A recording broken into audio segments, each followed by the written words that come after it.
Raising funding for your startup is a challenge. How much should you raise? Where do you find investors? And how do you pitch them?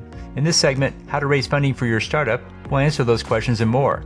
Here are live outtakes with startup founders on how to raise funding. I hope you enjoy this episode. Ever wondered how a mobile server could revolutionize the retail market in India? Well, in today's Investor Connect, we're diving deep into the startup scene with a guest who's on a mission to reshape the Indian retail landscape. We'll talk about the challenges of funding, the potential of online-offline shopping preferences, and the strategies to navigate a fragmented market. But before we jump into that, let's talk about the venture capital game in 2024. It's filled with groundbreaking tech and innovative startups ready to redefine industries. I'm your host, Hall T. Martin, and this is Investor Connect, where we explore the highs, the hurdles, and the strategies behind a startup's journey during an exhilarating year for venture capital. Buckle up for an insightful conversation. Hello, this is Hall Martin. How are you doing? I'm good, Yusuf. How are you? Hi, Martin. Doing good. Looking forward to learning more about your startup and what you're doing there. What can you tell me? Yeah, we're trying to build a mobile health solution in India, which is truly a new concept in India. So for that, we currently are in an ideation stage. Okay. Yeah, Are you in the U.S. or India? India. Okay. We only fund U.S. deals. Are you coming to the U.S. soon? Maybe we think if we got the deal, then we will definitely talk to go to the year. Okay. Do you have a pitch deck you can share with me? Yeah, of course. Okay. You want to show it now? Yeah. Cool. All right. Go ahead and share your screen and let's see it. So, Martin, basically what we are trying to build in India is, India is about to reach $1.5 trillion in retail market, which is so fragmented in little stores and like that. So what organized market in India, it is about to reach out of 1.5 trillion, it is about to reach $800 billion in India. And it is about to capture the major chunk of the retail market in India. And as per the users, currently in India, there are around 1.5 billion transactions done online to UPI in India, which we think is the right time for us. Yeah, we have actually monitored all the markets and we have done surveys based on the people's opinion, what exactly they are facing, probably what kind of problems they are facing regards to the retail market, retail shopping market. You have any revenue yet? Yeah, we haven't started yet. We are just trying to raise funds for product development because we had funds before to start a prototype for that, but those funds are not enough to get an product which we can pilot in some store. Okay. All right. So how much have you raised already, if any? We talked with an investor. They were ready to invest, but similar kind that they say that we don't invest in pre-seed startups just because our eligibility criteria doesn't meet in India. Basically, they don't invest in early stage startups, so that's why we are not able to raise funds from I see. investors. Have you found any anchor clients? Anybody that wants to pay you to build a product? No, currently not. But on the other hand, regardless of these kind of, would say, rejections or anything, but everyone whom we pitched, everyone said that this is going to be a game changer in India just because the timing is right, just because of the boom of the online payments in India. That is what will make this good startup in India, and it will have a great impact on the people's life. Okay.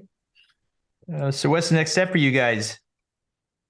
Currently, we have done a research on this product, and our next step is to build the product and pilot it for 3 months. Then after that, we will get more stores on board, which will eventually lead us to more traffic from the shoppers who shop from our application. So after that, we will simply just given like the service will be free for a year to the store. So just make sure that they see what are the benefits. Okay, that sounds good. Trying to think what the next step is. If you don't have a product, you don't have revenue, not in the US, I'm not sure we can help you much at this point. We really need to get some funding to build something. And then when you get to the US, that's usually the expansion stage of it. We can help people then go grow their business in that case. But from where you are right now, I don't think this is a fit for what we can do or what our investors would be interested in. Right. Do you have an MVP or a beta yet or no? Yeah, we have developed a kind of beta product which we tested on just 10 to 5 people, 5 to 10 people. Okay. Well, what you want to do to get investors interested is to get the MVP into some customers' hands and have them Yes. use it and then give you their feedback. They say, I like this, I want more of this, I use it a lot. There's some value that comes out of it. Because when you go to the investor, the product story is okay, but what they really want to hear is the customer story. What's the customer saying? They need the product, they will pay for the product, they like what they see, they want to use more of it. So you have to somehow get that into a customer's hands so that they can actually give you some feedback. And whenever you talk to an investor, you always bring up the customer's feedback. Every time you go to an investor, and you have to go to many times to get the check, you have to say, I've talked to this customer, they have this problem. I went back and I followed up and I gave them a solution. They like it, what they're seeing so far. They're going to pay me $5,000 to do a beta test for them or a more detailed prototype. And so that as that customer story unfolds, so the investor will get more interested in the deal. And that's the key here is we have to get more customer engagement with what we're doing. What comes before revenue is engagement. So what investors are looking for is customer engagement. How often do they use it? How many times do they use it? How long do they use it? And what value do they find in it? So somehow we have to get your product into some people's hands, even if it's free. We have to somehow get them giving us some initial feedback. Have you done that so far? And do you have any engagement numbers yet? We have currently we did an survey related our product on every university from age 18 to 30, between the age of 18 to 30, and we got a very that kind of response where people said around 80% of the voters just said that we go for an offline shopping. The reason is because of the engagement they are having in in-store shopping and that kind of stuff. Because in India, the pricing is what matters to everyone. So if a product in US, that product, similar product will in India will be at very cheap cost. So based on that survey, we got an insight that the online platforms are giving a lot of coupons and offers by collaborating with the brand. So why can't we collaborate with the brand and give people offers and an online experience into an offline store? And while giving that experience, we can leverage the store's inventory by putting it on the application and making this application an omni-channel platform where person can use a boss there's a term called boss, buy online and ship in store, where you see nearby stores on the app and you are able to check what kind of items there are available there. If a particular item is not available there, you can book that item and that particular store will bring that particular item from another store and make it available there, and the customer can go to the store and purchase that product from that store. And we can also implement Boris by online return in store. We can also do this. We can also do it in a sense like Amazon gives delivery in 1 day delivery. They have a slogan called 1 day delivery. We can reduce the delivery time to approximately 3 to 4 hours in India by just simply implementing an algorithm where our application will recognize the customer position and will locate overall stores where that particular product is available nearby him. So according to that, that product will be shipped from the nearby store to him or her, to her home, or that will be done to the home delivery as we can. Okay. All right. No, that sounds good. Why don't you send me the pitch deck since it doesn't load so I can look at it? You have my email address on the invite. Go ahead and send it over, Right. and I'll look to see what interests our investors may have. I don't know if it's a good fit, but keep me informed of your progress as you get customer interactions and more feedback from the customer. This could sometimes change the investor's opinion of it. So I'll look for your deck. Thanks so much for taking time. Thank you, sir. What is TABA authorized funding? In the second part of our episode, you will learn all about this and much more. We also talk about pitch deck refinement and the nitty-gritty details of making it all happen. Stick around as we navigate time commitments, in-person meetings, and the promise of a tailored proposal. It's a conversation that demystifies the path to funding, and you won't want to miss it. Let's get started. Hi, Kian. Thanks for joining. Very different, yes. But yeah, appreciate you taking time to catch up with me today. Love to learn more about what you're doing there and your fundraise, and glad to tell you about 10 Capital and how we work. Where would you like to start?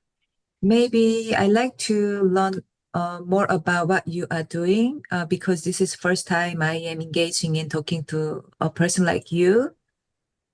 And then for your information, I have a startup, climate tech startup company, and have a NSFS BIR phase 2 award. So we are working on nature integrated building materials for energy savings and decarbonization, etc. Okay, that sounds great. So let me start with 10 Capital. At heart, we're an investor relations introductions program. We take your pitch deck, go out to our network, and build a list of interested investors. There's 20,000, all accredited. A third are VC, a third are angel, a third are family office. And then we see who's expressing interest in what they want to do with it.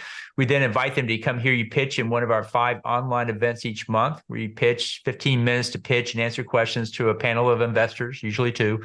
And then we have those interested people are in the audience, and they're looking at the deal and they're deciding if they want to learn more about it, ask questions, etc. We do several of those events. We also do custom events where we bring a thought leader in that talks about what's going on in your space and then have you pitch on the back end of it. We do investor update meetings where you, in addition to updating your own investors in a monthly call, we would invite our prospects to join that call. So those are the kind of events we do. We also go through angel groups and syndicate funds where you have to fill out the application form. We help you with that process. We go through and we apply at different angel groups we think would be a good fit for what you're doing. And then usually near the end of that process, we decide, well, there's a lot of investors looking at the deal, but people aren't signing a check. And online Zoom, it's easy to start the conversation, but it can be hard to close. And so we set up a series of in-person events. We poll everybody to see who wants an in-person event, and then we figure out how best to work with it. We've done these in Austin and other cities where we get 15 or so investors in a room for a dinner meeting, 5 to 7 for a lunch meeting, 2 to 3 for a coffee. And we go through and the pitch deck and 2-hour meeting, answer everybody's questions, help them figure out what diligence they need to have, and we solve that for them. And then at the end, we see if we close. We usually get a 20-25% close rate out of that. So it's great to take a group of investors and get to a conclusion. You're in or you're out, and we move on. So that's what we do. We're a monthly retainer is $3,000 per month. It's a 3-month commitment, so $9,000.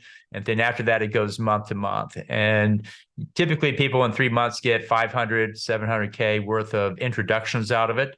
Our angels write 50K checks, high net worths write 100, family offices write 250, and the VCs write 150 to 500. Most companies coming to us are at the seed plus stage. So we're mostly dealing with angels and family offices. But if you are later stage, we can go to venture capital as well. We're not a broker. There's no other fee. It's just that one. We do an in-person event. We can either have a very nice dinner, but you have to cover the cost of it, or we can have a very low cost dinner, hors d'oeuvres or whatever. So it varies quite a bit what we can do with that. What questions did you have for me?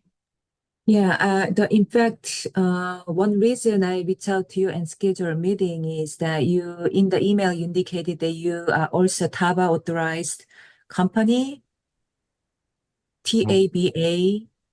GABA. T-A-B-A, Oh, TABA, TABA. yes. So yes, we'll have that event this week. And TABA fundings, if you're familiar with it, it basically says you can take a portion of your grant funding, SBIR, NSF, et cetera, and you can apply that to consulting services. And we are a consulting service. I've sent my proposal, which I'll send to you. Many companies have taken my proposal to their TABA contact, and they've looked at it and said, yes, you can use TABA funding. Mostly it's 6,500 for the phase one and it's 50,000 for phase two and sometimes more. So the idea in our event that we'll have this week, I think you're signed up for it, is we're working with a group named Neutrino Donut, Earl Hager, who works in the SBIR space. I actually myself teach a class in the Los Alamos labs for deep tech consulting. So I deal a lot with this area. And he's going to talk about how you can use TABA funding and what you can use it for and how you get it signed off. I've had several companies go in search of their TABA contact and have not found them. Who do I talk to? Nobody in the lab knows. And so we'll introduce you to Earl Hager, who knows how to access TABA funding, and he is an expert at it. So we'll have that discussion in the event. Are you signed up for that?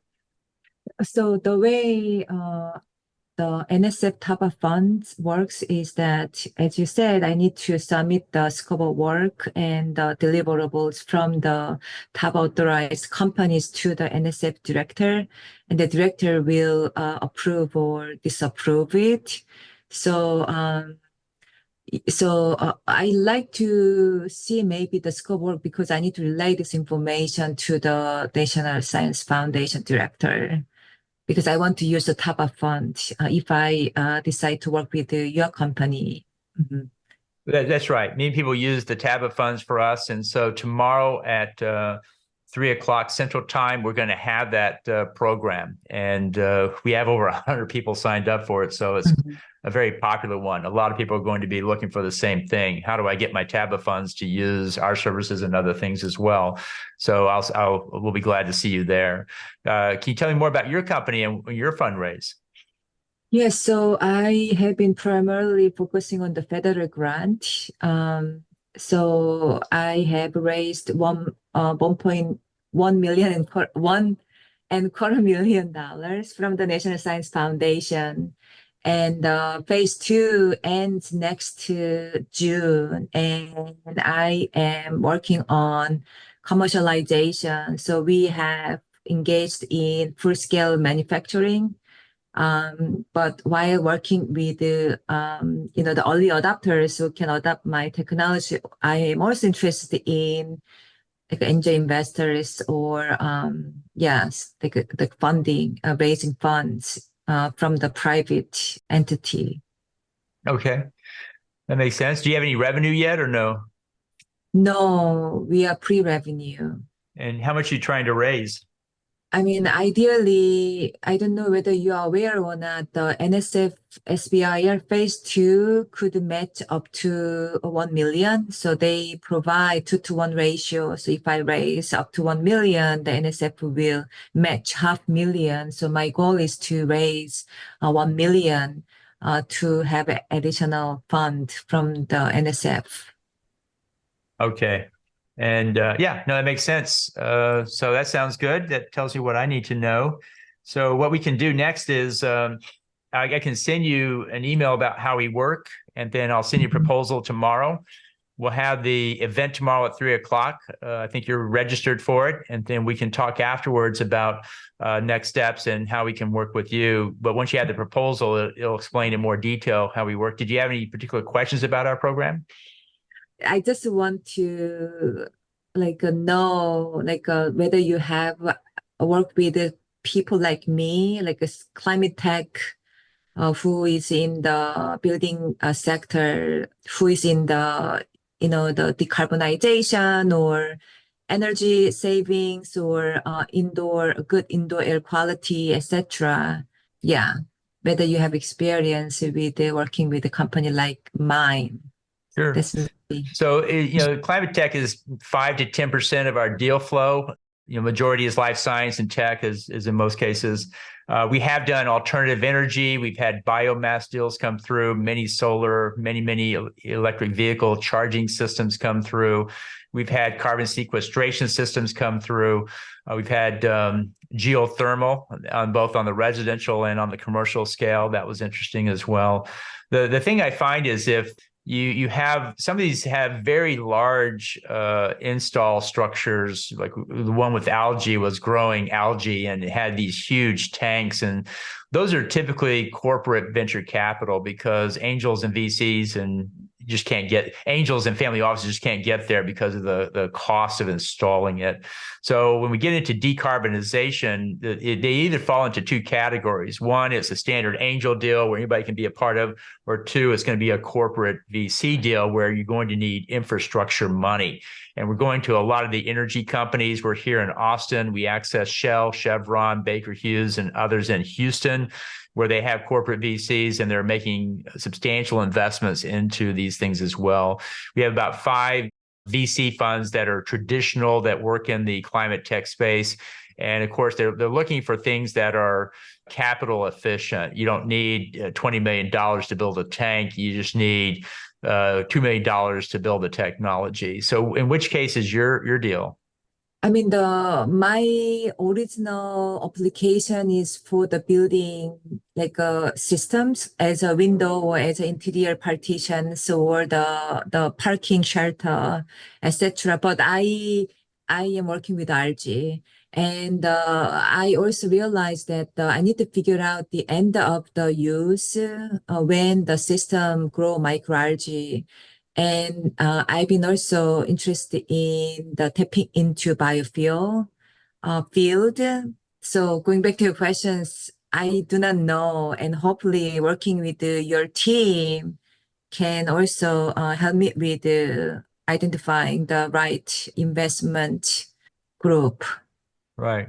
So we can go to both if we need big infrastructure, because sometimes you have to do this at the very large volume scale, and other times you can do it at the very micro scale. And so we can just do it with a PC or an app. We can do things to prove it works and then scale it up from there.